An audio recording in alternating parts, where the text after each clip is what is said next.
Bismillahirrahmanirrahim.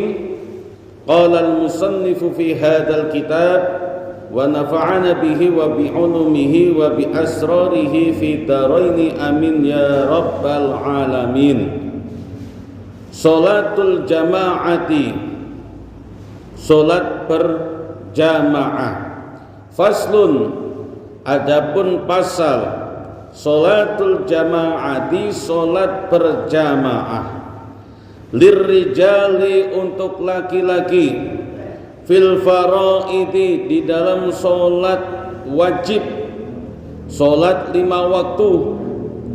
Adapun salat berjamaah, lirrijali, untuk laki-laki, untuk bapak-bapak, fil faraidi, di dalam salat 5 waktu atau salat fardu, salat wajib, ghairul jumu'ati, yang bukan sholat Jumat, selain sholat Jumat.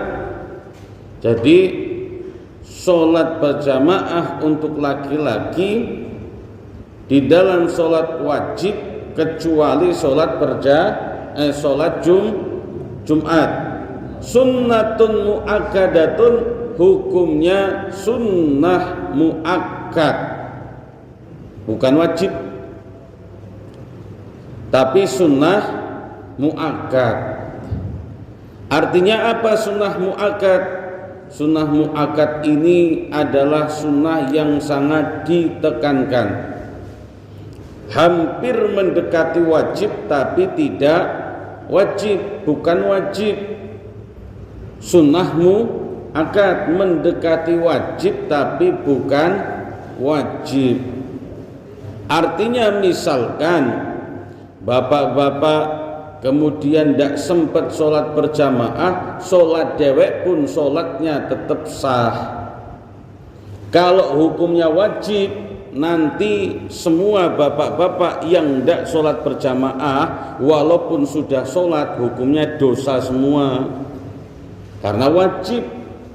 Kalau dihukumi wajib sholat berjamaah itu bagi bapak-bapak, maka bagi bapak-bapak, bagi laki-laki yang tidak sempat sholat berjamaah, yang ketinggalan sholat berjamaah, walaupun dia sudah sampai masjid, kok dia ketinggalan sholat berjamaah, tidak berjamaah dengan imam, dia sholat, hukumnya dosa karena enggak jamaah.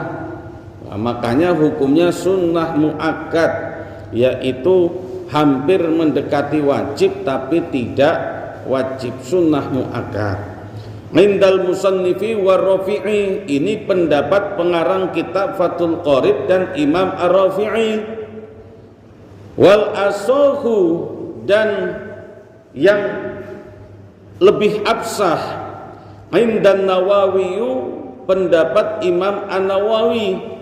Siapa Imam An-Nawawi? Imam An-Nawawi ini adalah muridnya Imam Asy-Syafi'i. Menurut pendapat Imam An-Nawawi yang lebih absah, annaha, sesungguhnya sholat berjamaah itu bagi laki-laki fardu kifayatin, hukumnya fardu kifayah. Fardu kifayah itu ya kayak sholat apa Pak? Jenazah. Kayak sholat jenazah.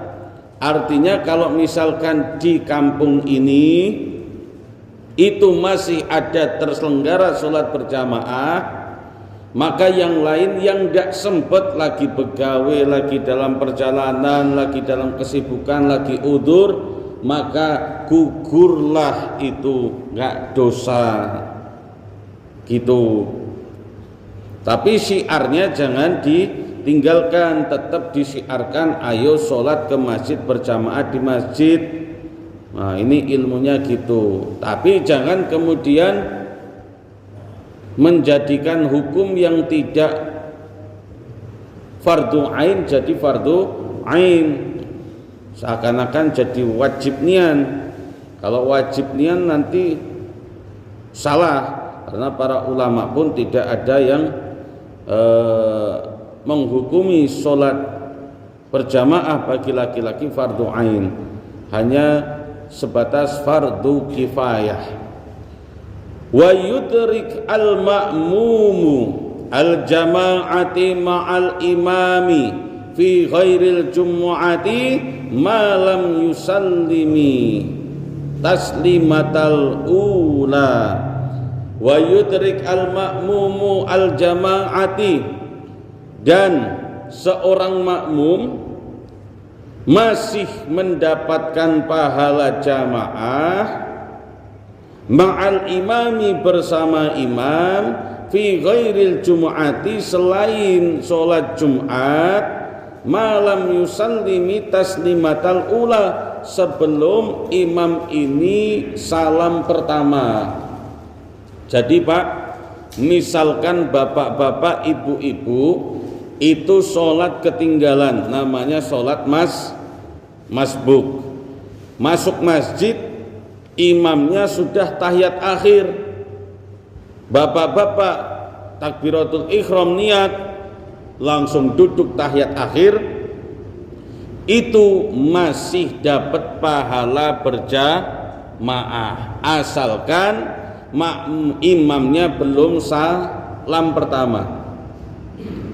Itu masih dapat pahala berjamaah.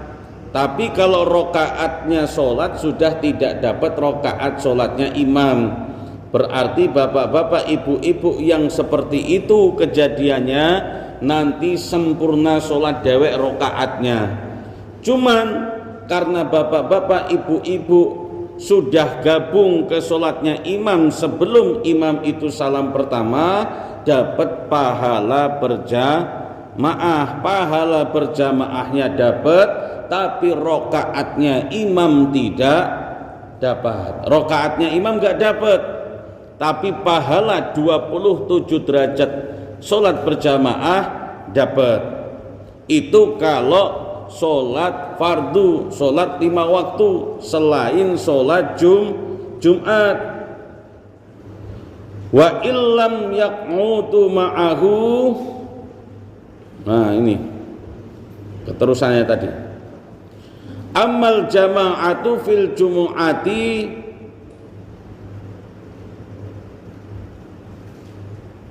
fardu ainin. Amal jama'atu fil jumu'ati fardu ain, fa fardu ain.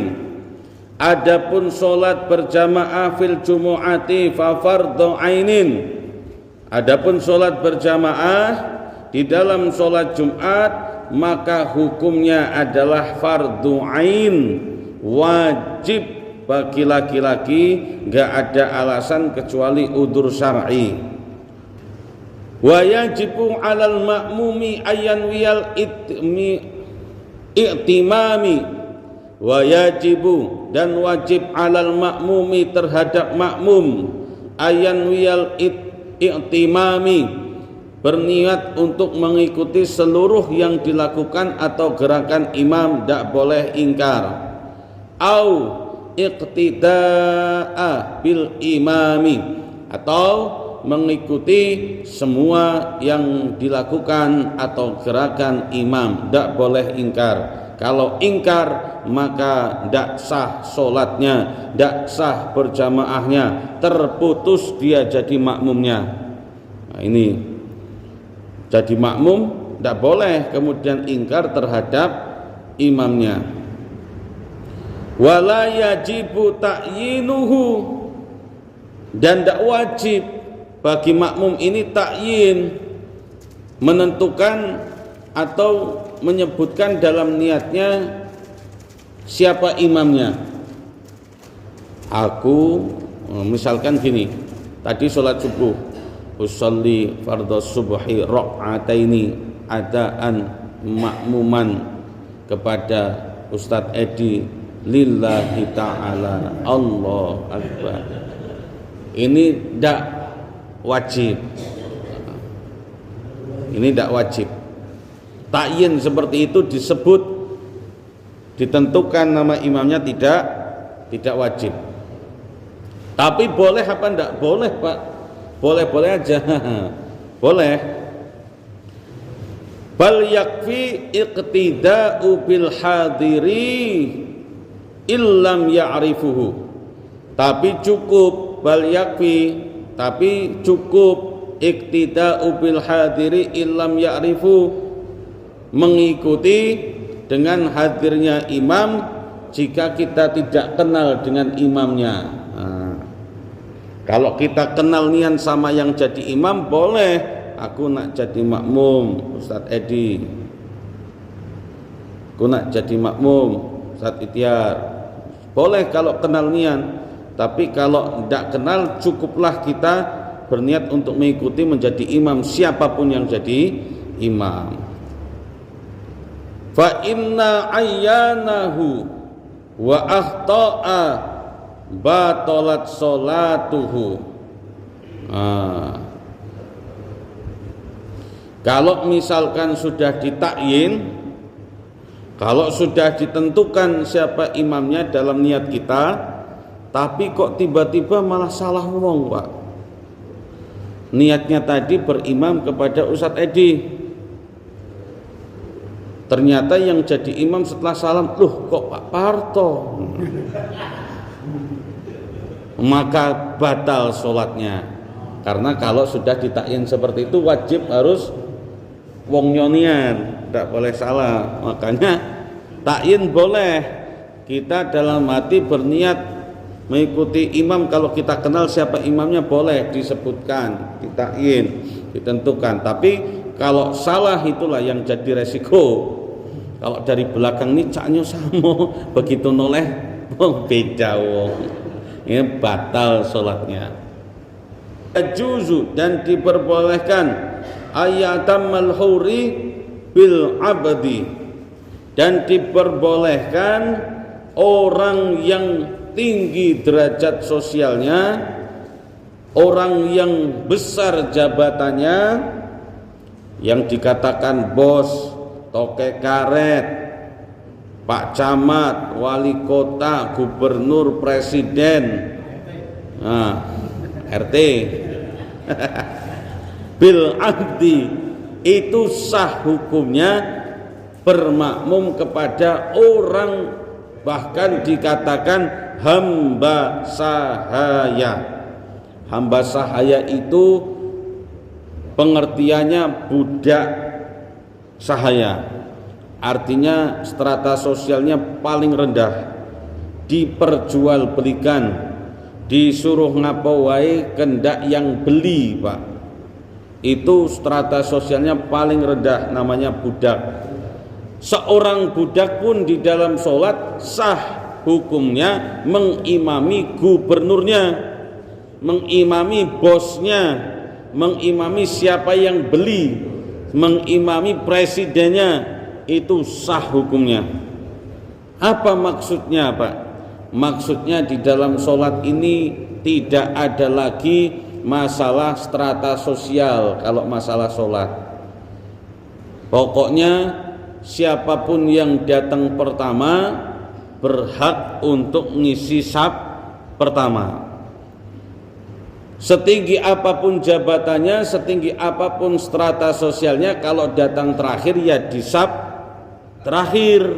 Nah, itu maksudnya dalam sholat itu. Walaupun hadir Pak Wali Kota sholat Jumat di sini, datangnya terakhir, ya biarin aja, Pak, nggak ada urusan. Nah, itu maksudnya gitu, datang terakhir ya biarin di saf terakhir, ndak perlu nak repot-repot kemudian Pak Parto ngasih tahu ada Pak Wali Kota, ada Pak Wali, nah suruh ke depan, ndak usah Pak Parto kayak gitu, biarin wae. Lah memang dalam sholat gitu, ndak usah yang datang terakhir, ya udah duduk di belakang. Walaupun Pak Wali yang datang ke Masjid At-Taqwa, nggak usah repot-repot, suruh depan. Nah, yang di depan suruh geser, yang di depan suruh mundur satu. Nah, ini nggak boleh. Biarin aja. Orang budak sahaya saja itu sah hukumnya jadi imam bosnya, jadi imam orang yang punya pangkat tinggi nian, itu sah hukumnya. Wal balihu, dan anak yang baligh, orang yang sudah akil baligh bil murahiki, sah hukumnya bermakmum kepada anak yang al murahiki, anak yang belum baligh tapi usia mendekati akil baligh. Usianya mendekati akil baligh walaupun dia belum akil baligh, itu sah dijadikan imam. Artinya anak itu sudah mumayyiz, sudah nalar, sudah tahu mana jelek, mana buruk, mana najis, mana suci, mana batal, mana tidak batal. Yang pasti ya paham tentang tata cara sholat dan hukum-hukumnya. Yang baligh itu sah hukumnya bermakmum kepada anak yang belum akil baligh walaupun lebih muda usianya, tapi usia tersebut sudah mendekati akil baligh. Akil baligh itu berapa? Ya, laki-laki itu pada umumnya usia 7 tahun sudah ihtilam, sudah mimpi basah secara hormonal. Tapi kalau belum ya maksimalnya ditunggu 15 tahun di dalam madhab Asy-Syafi'i, Imam Asy-Syafi'i. Amma sabiyu, sedangkan as-sabiyu, anak yang kecil, ghairul mumayyiz, yang belum tamyiz, yang belum nalar, fala yasihu iqtida'u bihi, tidak sah diikuti menjadi imam walaupun bacaannya bagus, walaupun hafalannya banyak. Kan zaman sekarang ini lagi ngetren-ngetrennya anak dititipkan di rumah tahfidz, disuruh hafalannya banyak, ngajinya bagus, nadanya bagus. Tapi kalau belum tamyiz, belum mumayyiz, belum nalar, walaupun bacaannya bagus, nadanya bagus, bacaannya benar, tidak sah dijadikan imam, tidak sah diikuti untuk jadi imam. Nah, sekarang kan kebanyakan gitu, cucunya sama kakeknya ini biasanya lebih bagus bacaan cucunya. Hafalannya juga banyak cucunya, tapi cucunya belum mumayyiz, tidak sah diikuti kakeknya karena belum tamyiz tadi. Wala tasihu qutwatun rajulin bi imra'atin, dan tidak sah salat berjamaah itu jika seorang laki-laki bermakmum kepada perempuan. Jelas ini tidak sah, laki-laki kok bermakmum kepada perempuan, tidak sah, haram hukumnya. Ini jangan diserampet-serampetkan ke yang lain, Pak. Ini gawat ini nanti. Soalnya saya bahas ini di sana diserampetkan yang lain. Gimana kalau kita bermakmum masalah ini? Nah, ini saya yang jadi tumbal kan. Nah. Ini agak ini. Wala tasiu qutwatun rajulin bi imra'atin, dan tidak sah seorang laki-laki bermakmum kepada perempuan. Salat ini lagi bahas salat, Pak.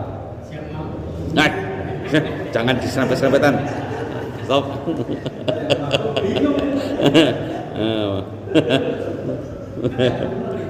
Wala hunsa muskilin, dan laki-laki juga tidak sah bermakmum kepada hunsa.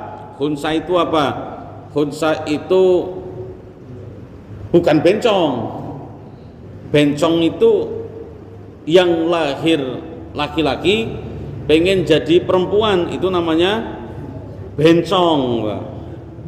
Itu bencong itu laki-laki yang pengen jadi perempuan, lahirnya laki-laki, cuman setelah gede pengen jadi betino, itu bencong itu. Kalau hunsa ini bukan bencong. Hunsa ini ya dua jenis kelamin. Ini ada juga terabadikan di dalam Al-Quran, dan ini tidak nyalai kodrat. Memang ada 1 banding sekian ribu orang yang dilahirkan punya kelamin ganda, punya 2 kelamin. Ini namanya khunsa. Ini nanti waktu gede baru ditentukan hormonnya condong ke laki-laki atau perempuan. Kalau nanti setelah gede kok hormonnya condong ke laki-laki, maka berarti dia laki-laki. Kalau setelah gede hormonnya condong ke perempuan, maka berarti ini perempuan. Itu khunsa. Dan ini tidak nyalai kodrat, memang seperti itu dia lahir. Ya kasusnya kayak yang pemain timnas voli yang jadi tentara itu siapa Pak? Siapa? Hah? Siapa? Tadi? Manganang. Bukan Mang Anang yang tekwan itu. Mang Anang. Sama soalnya. Mang Anang. Nah ini Manganang. Lah ini waktu jadi atlet timnas voli Indonesia ini memperkuat timnas voli putri perempuan. Begitu dia tentara, ternyata secara biologisnya dia itu condong ke laki-laki, makanya kemudian dia jadi laki-laki sekarang Pak. Nah, ini enggak nyalai kodrat karena dia terlahir dalam keadaan punya 2 alat kelamin atau kelamin ganda yang disebut dengan khunsa. Memang ada yang Allah takdirkan seperti itu.